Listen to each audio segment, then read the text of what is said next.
And he asked Rinpoche if he could be his chela, his Christian student.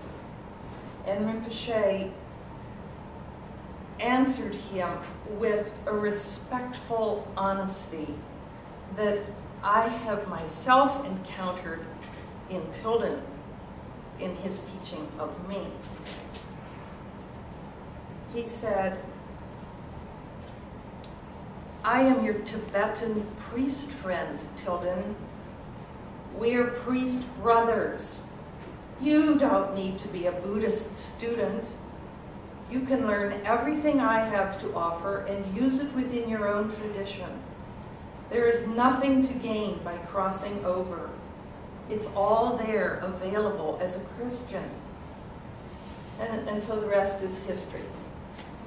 Tilden came back to Washington, and in that mysterious way that God provides for us, he surrounded him with these people whom Leah has described, who were similarly seeking new ways of entering what we call the kingdom, and Tilden calls it the kingdom.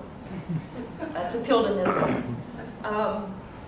And Tilden taught them these tools for spiritual formation that he had learned from Rinpoche, and then they worked together to practice with these tools, this new way of entering into God's presence. And 5 years later, from this small group and other things like that, Shalem became independent as the entity that it is today. And that was actually my first encounter with it, the big celebration on the grounds of the National Cathedral of Shalem's independence in the fall of 1978. And there were banners and chanting and candles and nothing I had ever encountered in my Baptist and Lutheran upbringing. I was intrigued. And a few days later, I made my way up the steps of Hearst Hall, where offices were first located, to the 3rd floor to Tilden's office.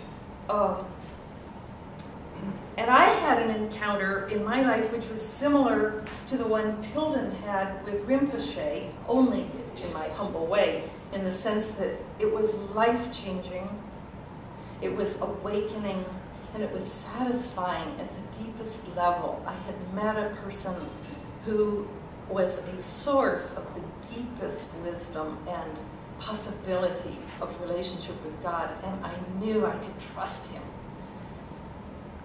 And I hadn't really known when I went up those steps what I was looking for, just as Tilden didn't know when he went west what he was looking for. But God knew in both our cases. And he lured me to Tilden. And I think he lured all of you to Shalem, if not to Tilden, at least to Shalem. And I think we all have a similar story to tell in this room, of how we came to this magical, wonderful place called Shalem. But all of us share the common ground of deep gratitude to you, Tilden, for making it possible for us to find this place. So, I turn to you now.